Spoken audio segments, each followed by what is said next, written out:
Selamat datang di channel saya Serangga Gatal. Jangan lupa di subrek, like and share. Mimin doakan semoga kita sehat semua. Oke, kita mulai. Sue Huaning terkejut. Dia tidak pernah menyangka bahwa pemuda berjubah yang tampaknya acuh tak acuh dan tidak terpengaruh ini akan melakukan tindakan yang begitu mendominasi dan kuat. Namun, hal itu membuatnya semakin menghargainya. Pada saat ini, di antara generasi muda dari 6 kerajaan, berapa banyak orang yang memiliki keberanian untuk berdiri dan menghadapi orang-orang kuat dari klan Tantai? Putri, dia tidak salah. Sue Huaning diam-diam berkata, dia ingat surat yang dikirim Cui Jingyan kembali ke klan belum lama ini, yang menggambarkan banyak perbuatan yang berkaitan dengan Sui Yi. Di antaranya, saat Sui Yi berada di benua Changqing, pencapaian semacam itu bisa dibilang mengejutkan. Ini membuat Sue Huaning menyadari sejak awal bahwa Sui Yi mungkin tidak memiliki asal-usul yang jelas, tetapi dia pastilah orang yang luar biasa dan luar biasa. Hingga saat ini, melihat arogansi Sui Yi dalam setiap gerakannya, Sue Huaning menjadi semakin dikenal dan puas. Tentu saja, Sue Huaning tidak akan melihat Sui Yi sendirian di depannya. Tantai Liu bukanlah ancaman besar. Dia hanya seorang penyihir di alam roda spiritual tahap tengah, dan dia tidak bisa menatap mata Sue Huaning. Sebaliknya, itu adalah pria bermantel bulu di samping Tantai Liu. Dao adalah kaisar, yang terkenal untuk sementara waktu. Milik salah satu dari sekelompok kecil orang yang telah melangkah ke alam kekaisaran di seluruh dunia bawah dalam 1000 tahun terakhir. Di mata Sue Huaning, kultivasi Tantai Chi tidak cukup untuk dilihat, tetapi pihak lain bagaimanapun adalah kaisar, bukan sosok spiritual seperti konfrontasi Sui Yi. Namun, ketika Sue Huaning akan mengatakan sesuatu, Cui Chang'an dengan tenang berkata, "Nyonya, lihat saja." Sue Huaning terkejut. "Kamu bilang, mari kita berlutut." Tantai Chi tertawa marah. "Paman klan tenang, aku bisa mengurus karakter ini." Tantai Liu berkata dengan dingin, "Cui senior, Sue senior, jangan salahkan saya karena melakukan sesuatu di wilayah keluarga Cui Anda. Sui Yi ini tidak keberatan, memfitnah saya paman dan klan, harus dihukum." Ketika dia berbicara, matanya sedingin pedang, dan dia menatap langsung ke arah Sui Yi, dan berkata, "Siapa Su, berani bertarung di luar paviliun?" Ucapan yang santai dan anggun itu mengundang decak kagum para tamu yang hadir. Ini adalah gaya murid klan kuno mereka. Ekspresi Tantai Chi melunak banyak, dan dia memperingatkan, ajarkan saja karakter kecil yang sombong dan bodoh, jangan terlalu banyak bertindak, kalau tidak, aku takut itu akan membuatmu senior Sue tidak bisa menahan wajahnya. Bagus. Tantai Liu mengangguk.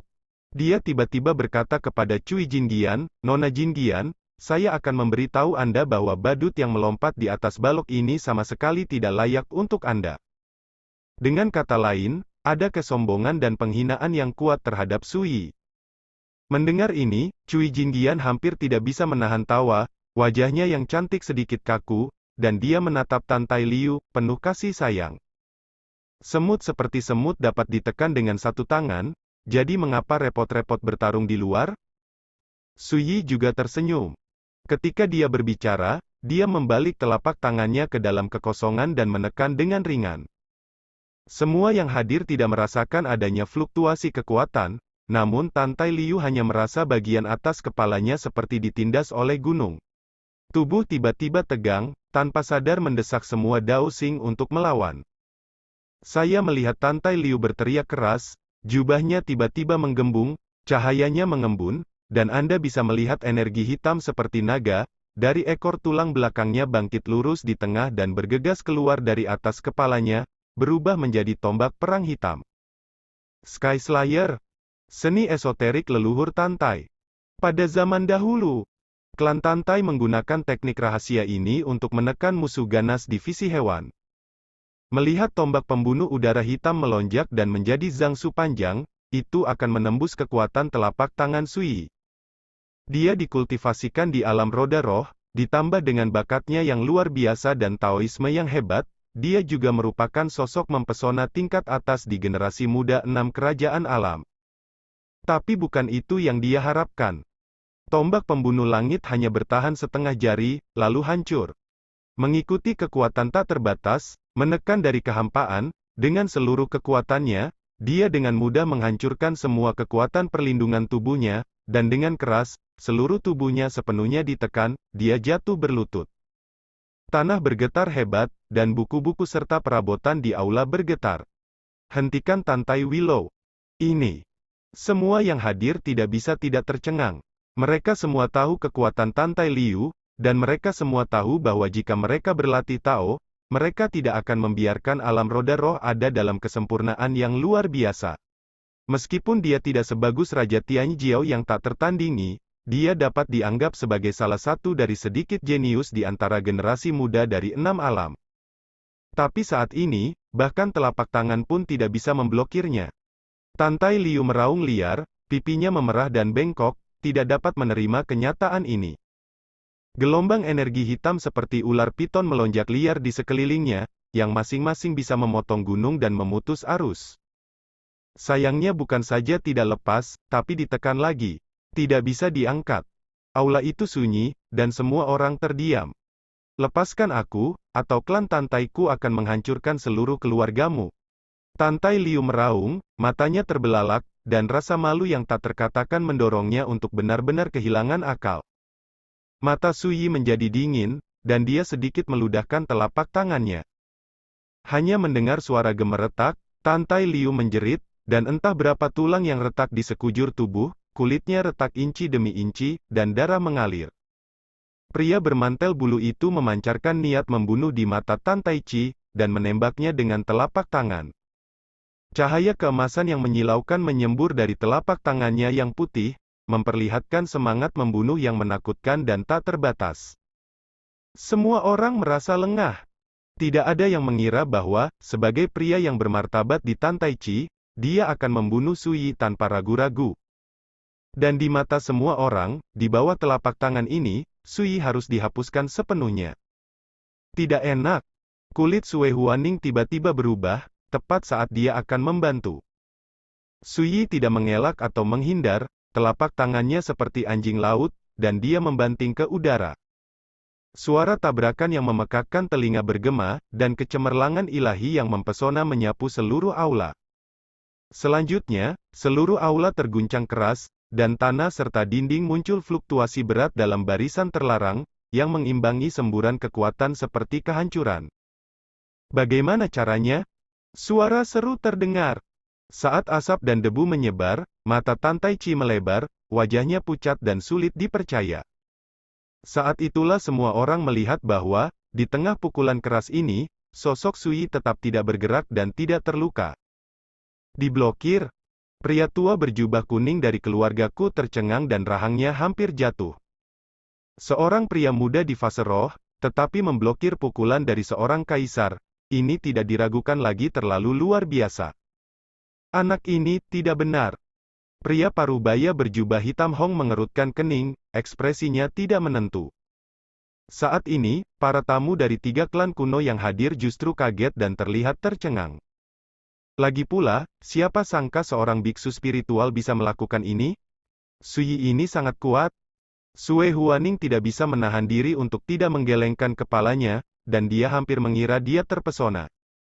Ketika Cui Jinggian mengirim surat ke klan sebelumnya, Suyi belum meninggalkan istana Mengpo, dan tentu saja tidak ada catatan Suyi Jian mengalahkan Binggian Ling Huang Yuan Lining dan mengalahkan Tian Ming catatan Ran Tianfeng, master aliran tubuh pelatihan.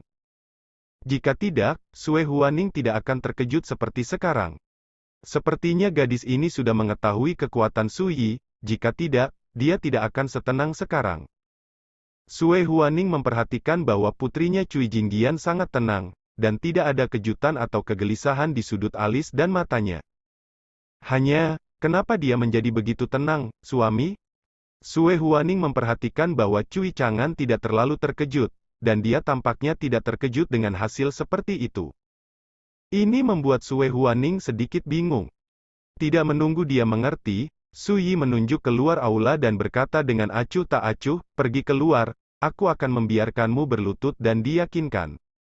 Tantai Chi yang penuh keraguan dan amarah, sangat marah hingga pipinya membiru dan suaranya dingin setelah mendengar kalimat ini berkata, tidak perlu. Dia bertingkah seperti letusan gunung berapi. Tapi pada saat ini, dengungan dingin meledak seperti guntur. Tan Taichi, kamu lancang sekali. Sosok Cui Chang'an muncul di depan Sui dari udara tipis seperti teleportasi. Penanggung jawab kekuatan klan Cui, sosok kurus dan tinggi seperti pistol, tampaknya mampu menembus langit. Kekuatan menyebar dari seluruh tubuh seperti tanah longsor tsunami menyebabkan sosok Tan Taichi terhuyung-huyung dan mundur beberapa langkah ke belakang.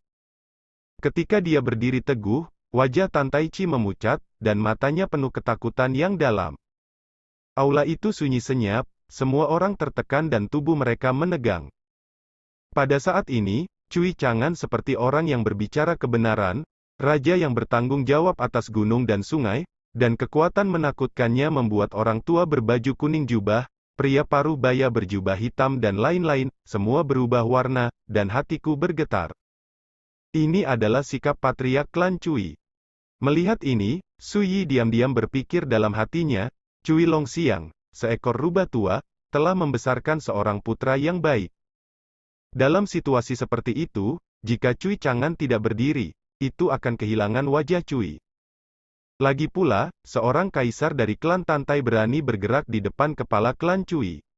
Apa bedanya ini dengan tamparan muka? Untungnya Cui Chang'an tidak mengecewakan Sui. Satu-satunya yang membuatnya menyesal adalah Cui Chang'an menembak terlalu dini, sehingga dia tidak punya waktu untuk membiarkan Tan Taichi berlutut dan diyakinkan. Rekan Daori Cui, bagaimana saya bisa lancang? Tidakkah Anda melihat bahwa anak bermarga Su hampir membunuh putra patriark klan saya? Tan Taichi menarik napas dalam-dalam, wajahnya sulit mengatakan, jika hal seperti itu benar-benar terjadi, saya khawatir keluarga Cui Anda. Lepas dari kesalahan, situasinya, saya percaya bahwa Cui Daoyu juga tidak ingin melihatnya. Memang benar dia jauh dari lawan Cui Chang'an, tapi kali ini dia di sini atas nama keluarga Tantai, jadi dia tidak khawatir dengan apa yang Cui Chang'an berani melakukan sampel padanya. Namun, melihat Cui Chang'an dengan tangan di punggungnya, matanya menakutkan, dan sebuah kata keluar dari bibirnya. Berlututlah dan minta maaf kepada Tuan Muda Su.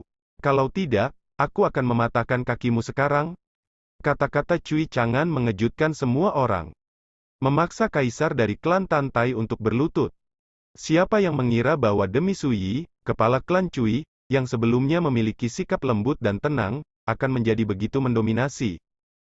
Sui Huaning dan Cui Jinggian tercengang. Melakukan ini tidak hanya sesederhana menghukum Tan Taichi, tetapi juga benar-benar hancur dan jahat dengan klan Tantai, menyebabkan konflik. Biaya ini tidak diragukan lagi serius.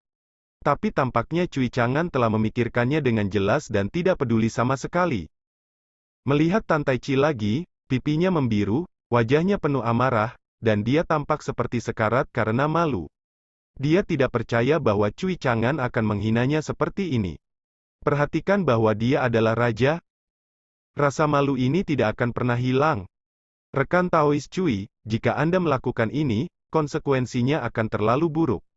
Apakah itu layak untuk karakter kecil di fase roh? Pria tua berjubah kuning dari klan kuno berbicara dengan suara yang dalam. Cui Chang'an berkata dengan acuh tak acuh, keluarga Cui saya selalu memiliki aturan, siapapun yang menggertak orang di wilayah saya, jangan salahkan keluarga Cui saya karena menindas orang. Memang benar ayah saya tidak ada di sini sekarang, tetapi juga bukan sembarang kucing atau anjing yang bisa menjadi liar di keluarga Cui saya. Pria tua berjubah kuning itu tiba-tiba terlihat jelek, dan dia ditegur karena menjadi kucing dan anjing. Kekuatan Cui Chang'an saat ini terlalu kuat, seolah-olah akan meledak pada satu titik. Jubah misterius klan Hong Parubaya itu tidak bisa menahan diri untuk tidak berkata, Anda dapat meminta teman Tao Tantai untuk meminta maaf, berlutut. Jauh sebelum festival Lentera, itu akan datang, jika Cui Daoyu memiliki hubungan yang buruk dengan klan Tantai saat ini, itu tidak bijaksana, tolong pikirkan lagi. Cui Chang'an berkata dengan dingin, sementara orang tuaku ada di sini, beraninya kau datang ke keluarga Cui-ku untuk memanfaatkan api seperti ini? Sekarang aku masih menyarankanku untuk berpikir dua kali, bagaimana denganmu? Hong Suezong, akar, bahkan kepala klan Hongmu ada di sini, dan kamu tidak berani berbicara seperti itu padaku. Tidak ada yang menyangka bahwa Cui Chang'an, yang sebelumnya memiliki sikap sangat lembut, akan begitu mendominasi dan mengintimidasi begitu dia marah. Ekspresi tamu lain yang hadir tidak menentu, kaget dan marah. Berlutut atau tidak? Cui Chang'an menatap Tan Tai Chi dengan dingin, dengan kekuatan yang menakutkan itu, seolah-olah dia ingin memilih seseorang untuk dilahap, membawa penindasan besar ke Tan Tai Chi. Suasana di aula juga tertekan dan tegang saat ini. Tan Tai Chi menarik napas dalam-dalam dan menggertakkan giginya, Cui Chang'an, kamu bisa membunuhku, tapi jangan biarkan aku berlutut dan menundukkan kepalaku ke makhluk kecil dalam keadaan roh. Dia bertaruh Cui Chang'an tidak akan berani membunuhnya. Saya melihat Cui Chang'an mencibir dan berkata, kalau begitu aku ingin mencoba, apakah tulangmu sekeras mulutmu? Suara itu masih bergema, dan dia telah mengulurkan tangan dan meraihnya ke arah kolam tantai. Kolam tantai yang sudah disiapkan, berbalik dan kabur. Set. Sosok Tan Tai Chi muncul, dan dia telah menggunakan teknik pelarian rahasia, seolah-olah berteleportasi, hingga tingkat yang luar biasa. Melihatnya, dia akan bergegas keluar dari paviliun Beiwang ini. Cui Chang'an mengangkat tangannya sedikit. Boom! Di sekitar paviliun Beiwang ini, barisan terlarang meraung, dan sinar cahaya keemasan yang tak berujung muncul, menghalangi gerbang paviliun Beiwang seperti penghalang parit. Boom!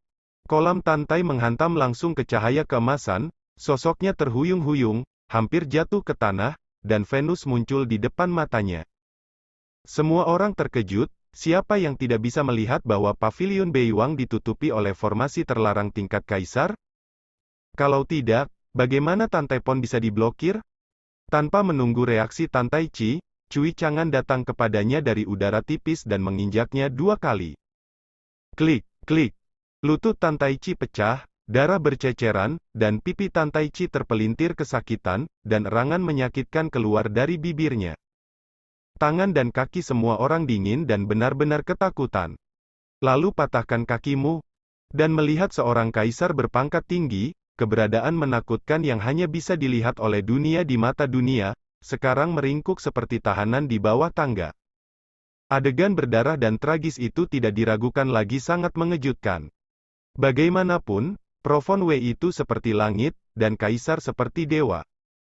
Di mata ratusan juta biksu di dunia, siapa yang akan percaya bahwa seorang kaisar seperti dewa akan begitu menyedihkan? Cui Jingdian tumbuh begitu besar.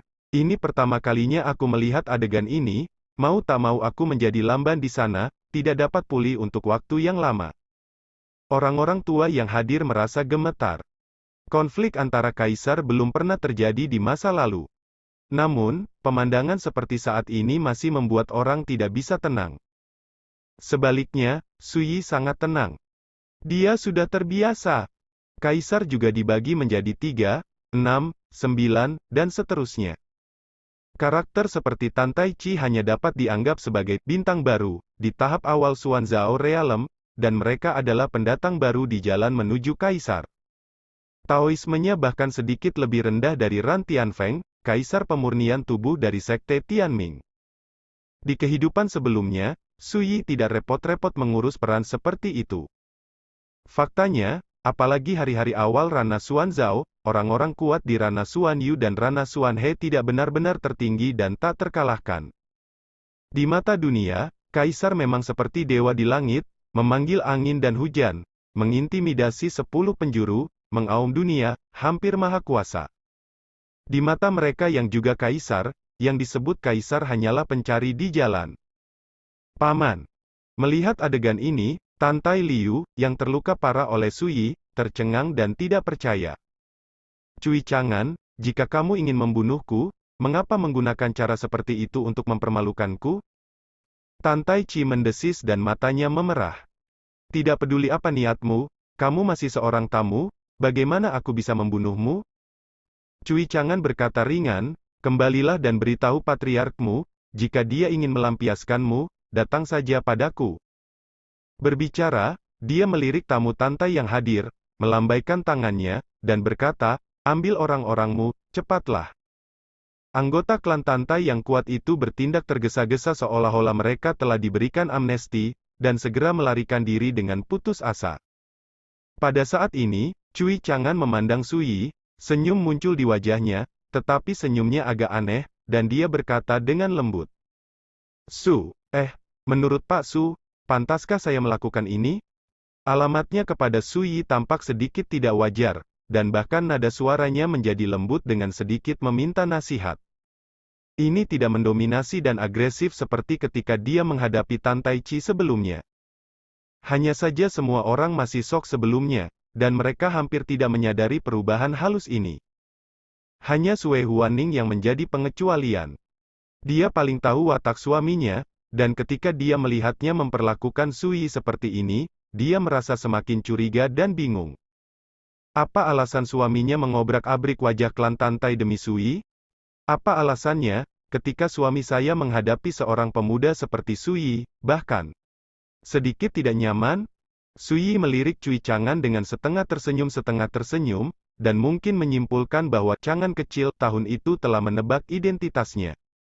Namun, dia jelas tidak ingin mengungkapkan ini, karena takut diperhatikan oleh orang lain, jadi dia hanya bisa menyebut dirinya Tuan Su di permukaan. Bagus sekali.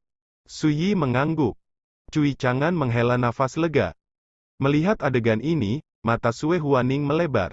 Jika bukan karena kesempatan yang tidak tepat, dia pasti ingin bertanya kepada suaminya sekarang apa yang sedang terjadi. Sepertinya urusan hari ini tidak mungkin, jadi ayo lakukan, kalian keluarga Cui, kalian bisa melakukannya sendiri. Pria tua berjubah kuning dari klan Kuno angkat bicara, selesai berbicara, dan berjalan pergi. Saya menantikan seperti apa kota Valet ini saat festival Lentera datang. Klan Hong setengah baya dari klan kuno juga mengucapkan kalimat seperti itu dan pergi bersama klan. Tidak ada gunanya tinggal lebih lama lagi. Terlebih lagi, apa yang terjadi pada Tan Tai Chi membuat mereka semua gemetar, takut Cui Chang'an akan menjadi gila lagi dan membuat mereka dipermalukan. Cui Chang'an memandang Su Yi tanpa sadar. Su Yi menggelengkan kepalanya sedikit. Cui Chang'an tidak menghentikannya, dan membiarkan para tamu pergi. Segera, di aula yang berantakan ini, hanya tersisa 4 orang, Su Yi, Cui Chang'an, Sue Huaning, dan Cui Jingian. Di luar aula, banyak anggota klan Cui sudah mendengar suara itu, tetapi tidak ada yang berani memasuki aula tanpa instruksi. Suasana agak membosankan. Pikiran Cui Jingian berjatuhan, dan dia masih belum pulih dari keterkejutan barusan. Sue Huaning memiliki wajah yang rumit, dan telah menyadari bahwa Su Yi, seorang pemuda yang sangat dia kagumi, kemungkinan besar memiliki asal-usul yang hebat. Cui Chang'an ragu-ragu, memandang Su Yi, dan ragu-ragu. Masih sama seperti dulu, merasa bingung saat melihat diri sendiri? Namun, ini mengingatkan Su Yi pada banyak peristiwa masa lalu di kehidupan sebelumnya, dan dia cukup emosional. Tahun-tahun tanpa akhir telah berlalu, dan banyak hal telah berubah. Bahkan pemuda Cui Chang'an telah tumbuh menjadi sosok mengerikan yang dikenal dunia. Pada saat itu, saat ini, perbandingan keduanya membuatnya tampak seperti seumur hidup. Su Yi tidak merasakan terlalu banyak emosi, berpikir sejenak, dan berkata, "Kamu selesaikan dulu, aku akan menunggumu di paviliun Songfeng." Setelah mengatakan itu, dia meletakkan tangannya di punggungnya dan berjalan menuju luar aula utama. Sikap tenangnya sama santainya seperti berjalan di rumahnya sendiri. Tapi Cui Chang'an tidak mengatakan apa-apa. Sebaliknya, matanya berbinar, dan alisnya secara bertahap dipenuhi dengan kegembiraan dan kegembiraan dari hatinya. Di masa lalu, dia hanya berspekulasi kasar tentang identitas Su Yi. Lalu pada saat ini, dia berani memastikan siapa Su Yi. Cui Jingian awalnya ingin mengejar, tetapi saat ini, dia ragu-ragu. Gadis itu juga menyadari bahwa perilaku ayahnya tidak benar, dan segala macam keraguan muncul di hatinya. Pada saat yang sama, Sue Huaning, yang telah menyadari sesuatu yang aneh, mau tidak mau bertanya, "Suamiku, ada apa?" Sekian dulu update-annya, tunggu lanjutannya di channel saya Serangga Gatal, di subscribe ya guys. Terima kasih.